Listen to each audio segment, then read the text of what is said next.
Hello friends and welcome again in Pratap classes.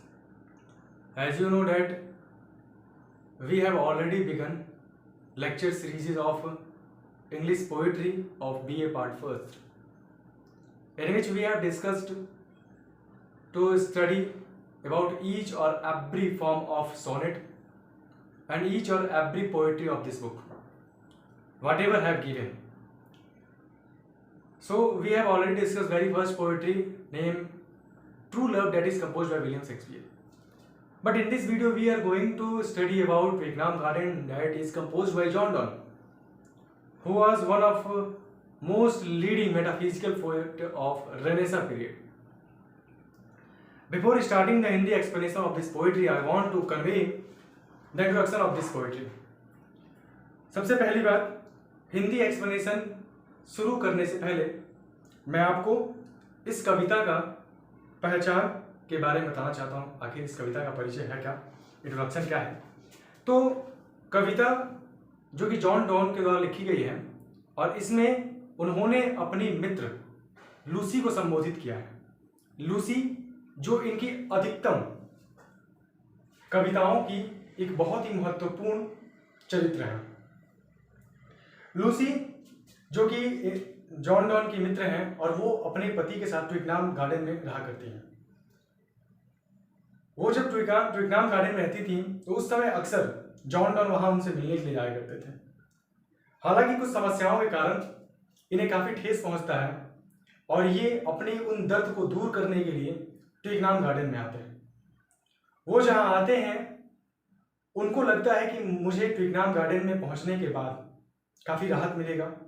उनके मन में, उनके हृदय में, उनके भावनाओं को जो ठेस लगा है उसके ऊपर ये बसंत ऋतु, यहाँ पे लगे हुए पेड़ पौधे, यहाँ की खुशहाली और यहाँ का जो सच्चापन है, ये इनकी उन सारे कष्टों को दूर करेगा। लेकिन ऐसा होता नहीं है। जॉन डॉन फिर कुछ ही समय बाद जब वहां पहुंच जाते हैं तो उन्हें लगता है कि मैं अपने साथ एक स्पाइडर लेकर आया और वो इस स्पाइडर नाम किसी और को नहीं बल्कि अपने लव को देते हैं। वो कहते हैं कि मैं अपने साथ एक ऐसे स्पाइडर को लेकर आया हूं जो यहाँ की तमाम खुशियों को बर्बाद कर देगा, जो यहाँ की तमाम सुहावनी चीजों को बिल्कुल खराब कर देगा, जो यहाँ के प्लेजेंट को बिल्कुल अनप्लेजेंट फॉर्म में बदल देगा। वो कहते हैं कि मैं एक ऐसा द्रोही हूं जो इस बागीचे में आया हूं अपने कष्टों को दूर करने के लिए, लेकिन फिर भी मैं अपने साथ एक ऐसे स्पाइडर लव को लेकर आया हूं जो यहाँ की तमाम खुशियों को खराब कर देगा। उसके बाद वो कहते हैं कि ये एक स्वर्ग है, ये स्वर्ग है, लेकिन यहाँ पे एक ऐसे स्पाइडर का प्रवेश हो चुका है जो एक बहुत ही महान अमृत के समान मन्ना को भी एक प्रकार के पॉइजन में ट्रांसफॉर्म करने की कैपेसिटी रखता है। ये रहा इस पोएट्री का परिचय और ये रहा इस पोएट्री का इंट्रोडक्शन। इसके बाद हम डिस्कस करेंगे कि what is the summary of this poem and after this we have to discuss about the Hindi explanation as well as the various questions that are related from this poem. So first of all, watch this video and after that what we have to do I will tell you. That's all. Thank you. Summary of the poem. In a distressed condition, the poet comes to Twickenham Garden in search of spring or comfort. काफी तनाव भरी स्थिति में poet ट्विकनाम garden में आराम की चाह के लिए आते हैं। वो यहाँ आते हैं ताकि उनको कुछ आराम मिले और वो अपने सारे गमों को, दुखों को भूल सकें जो कि उनको कुछ समय पहले मिला है। Here he comes across beautiful sight and hears sweet music of various singing birds. जैसे ही वो उस ट्विकनाम गार्डन में पहुंचते हैं तो वहां वो बहुत ही सुंदर दृश्य देखते हैं। वहां वो बहुत ही अलग अलग प्रकार के पक्षियों को गुनगुनाते हुए सुनते हैं जो कहीं ना कहीं इनके जख्म के लिए एक मलहम का काम करती हैं। This hearing sights and sounds serve as balm and cure to all his ills. जब वो ट्विकनाम गार्डन के दृश्य को देखते हैं, जब वो वहां पे बसने वाले पक्षियों के चहचहाट की आवाज सुनते हैं, तो ये दृश्य और ये चहचहाट की आवाज कहीं ना कहीं उनके घाव के लिए मलहम का काम करता है। अर्थात कि उस बागीचे में पहुंचकर यहाँ के सुंदर दृश्य को देखकर जितने भी पक्षियां हैं वो गुनगुना रही हैं, उनके उस गुनगुनाहट को सुनकर, उनके चहचहाट को सुनकर कहीं ना कहीं उनको बहुत ही आराम महसूस होता है। But he such as a self टेटर as has brought with him spider love that transform every pleasant things into unpleasant ones. और जैसे ही वो इन सारी चीज़ों को महसूस करते हैं तभी उनको एक चीज़ याद आता है, वो अपने आप से कहते हैं कि वो एक प्रकार का विद्रोही है, एक प्रकार का गद्दार है, जो कि इस बागीचे में अपने जख्मों के मरहम की खोज में आया तो है, लेकिन अपने साथ एक ऐसा स्पाइडर लव लेकर आया है, यानी कि एक ऐसा प्रेम लेकर आया है जो कि बिल्कुल ही मकड़ी के समान है। वो यहाँ की सारी खूबसूरती को कहीं ना कहीं बिल्कुल बर्बाद कर सकती हैं, वो यहाँ की सारी सुंदरता को बिल्कुल खराब कर सकती हैं, यहाँ की सुहावन चीज़ों को बिल्कुल असुहावन रूप में बदल सकती है। इस प्रकार से पोएट अपने आप को ही कोसते हुए ये सारी बातें कहते हैं। If the garden may be taken as paradise, he has brought with him the serpent of envy. अब वो कहते हैं कि अगर मैं इस बागीचे को स्वर्ग का रूप दूं, अगर मैं इस बागीचे को स्वर्ग मान लूं, तो वो अपने साथ एक इस्त्रा रूपी सांप लेके आए हैं, जो यहाँ की खुशियों को बर्बाद करने के लिए पर्याप्त है। The poet wishes that winter had destroyed the garden and snow had covered all its trees so that they may not scoff at him in his distress. ऐसा कवि को लगता है कि जब वो बागीचे में आए हैं तो जो भी यहाँ की सुंदरता है, जो भी यहाँ के पेड़ पौधे हैं, जो भी यहाँ की फूल पत्तियां हैं, वो कहीं ना कहीं इनके उस गम पे, उस उदासी पे व्यंग कर रही हैं और हंस रही हैं।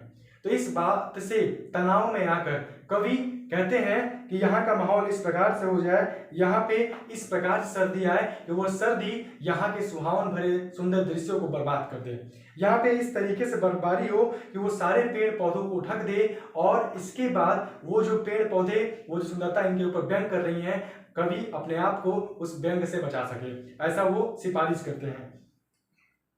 But it did not happen so, लेकिन कहीं ना कहीं उनको भी ये पता चल जाता है कि ये प्राकृत है और प्रकृति के द्वारा कोई नुकसान नहीं होता है। इस प्रकार से उनकी यह बात कहीं ना कहीं उनको बाद में खुद ही खलती है कि ऐसा नहीं हो सकता है। And now the poet does not want to go from the garden and he has to face the insult that etc offer him. अब कवि इस सुंदरता में कहीं ना कहीं इस तरीके से डूब जाते हैं कि उनको लगता है कि मेरे इन जख्मों का मरहम यही सुंदरता दृश्य है, यही सुंदर दृश्य है, यही यहाँ की सुहावन चीजें हैं, तो वो इस बागीचे से जाना भी नहीं चाहते। यद्यपि उनको समझ में आता है कि ये यहाँ की सुंदरताएं, यहाँ की सुंदरता, यहाँ की जो भी पेड़ पौधे हैं वो इन पर व्यंग कस रही हैं, लेकिन फिर भी वो इस बागीचे से जाने का नाम नहीं लेते हैं। वो कहते हैं कि मैं यहीं रहूंगा, और इन सारे इंसल्ट को सहते हुए वो अपने आप को यहाँ रोके रखते हैं। Hence the poet asks the spider love to transform him into some insensate things of this garden. उसके बाद से वो पोएट अपने ही स्पाइडर लव से कहते हैं कि जिस तरीके से तुम यहाँ की सुंदरता को बर्बाद कर सकते हो, तुम यहाँ के सुहावन चीजों को बिल्कुल बेकार कर सकते हो, उसी प्रकार मुझे भी एक निर्जीव वस्तु में बदल दो, मुझे भी एक ऐसे वस्तु में बदल दो कि मैं इस बागीचे में, इस सुंदर जगह पे, स्थान पे रह तो सकूं, लेकिन जिस प्रकार से मेरा व्यंग उठाया जा रहा है, मेरा व्यंग कसा जा रहा है, इस व्यंग को मैं महसूस ना कर सकूं, ऐसा पोएट कहते हैं। He would like to be transformed into a fountain or a mandrake so that he may weep out the spring season and in spite of being a part of the garden remain insensate to the mockery of the object of nature.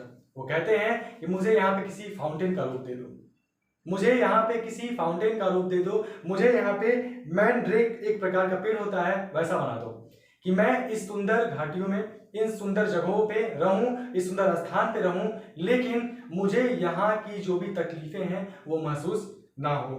The poet asks love to direct lovers to this garden so that they may carry away his tears, love wine in crystal bottle. अब वो उन सारे lovers से कहते हैं। अब यहाँ पे पोएट जो बोलने वाले हैं ये कहीं ना कहीं मेरे हिसाब से बिल्कुल सही है। कवि कहते हैं उन सारे प्रेमियों से कि जितने भी प्रेमी हैं वो सारे इस उद्यान में आए, वो सारे इस स्वर्ग जैसे बागीचे में आए और अपने साथ एक क्रिस्टल बोतल लेके आए, यानी कि कांच का बोतल लेके आए। वो यहाँ आए और मेरे इस दुख के कारण जो मेरी आंखों से आंसू निकल रही हैं, उन आंसुओं को उस बोतल में भरें और यहाँ से लेकर जाए। किस लिए, इसके बारे में मैं आगे बताता हूँ। His tear will serve as a touchstone to test the fidelity of their beloved's love. अब वो कहते हैं कि जब तुम हमारे इस आंसू को लेकर जाओगे शीशे के बोतल में और उसको ले जाकर कहीं ना कहीं आप अपनी प्रेमिका के प्रेम को जांच सकते हैं कि आखिर वो अपने प्रेम में वफादार है या नहीं। For if they are sincere in their love, the taste of their tears will be like that of his tears. वो कहते हैं कि अगर आपकी प्रेमिका आपके प्रति काफी वफादार है, आपके प्रति हमेशा तत्पर है, तो उसके आंसू और मेरे आंसू में तनिक भी अंतर नहीं होगा। परंतु हाँ, अगर उसके आंसू मेरे आंसुओं के स्वाद से अलग हैं, इसका मतलब कि आपकी प्रेमिका आपके प्रति वफादार नहीं है। And if the taste of tears differ, they are not loyal and their love is not true. वो कहते हैं कि अगर उनके आंसू का स्वाद मेरे आंसू से मिलते हैं तो कहीं ना कहीं वो वफादार हैं, वो कहीं ना कहीं आपकी प्रेम के प्रति काफी सत्य और निष्ठा के साथ हैं। लेकिन अगर उनके आंसू मेरे इन आंसू के साथ मैच नहीं करते हैं, उनका स्वाद ऐसा नहीं है, इसका मतलब कि आपकी प्रेमिका आपके प्रेम के प्रति सत्य नहीं है, आपके प्रेम के प्रति निष्ठावान नहीं है और कहीं ना कहीं उनका प्रेम भी सत्य नहीं है। And I think whatever the poet wants to tell us, he is right. It is essential to जज the loyalty of women because most of the women are not faithful. ये भी बात सही कह रहे हैं। पोएट कहते हैं कि जो भी प्रेमिका है, जो भी स्त्री हैं, उनकी वफादारी की जांच करना सत्य आवश्यक है। इस प्रकार वो कहते हैं कि उनकी वफादारी की जांच करना आवश्यक है, क्योंकि हम their tears are false and their eyes not reflect their inner feeling, they are cruel। क्योंकि हम उनके साथ रहकर, उनके बाहरी चीजों को देखकर, उनके भावनाओं को समझकर हम उनके सच्चाई, उनके प्रति सत्य प्रेम, उनका निष्ठावान का कभी पता नहीं लगा सकते।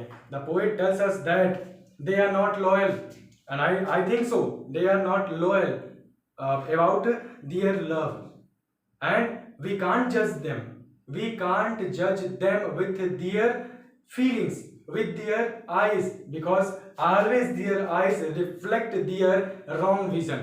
That's why be careful about it and try to understand what the poet wants to convey before you. That's all. Thank you very much.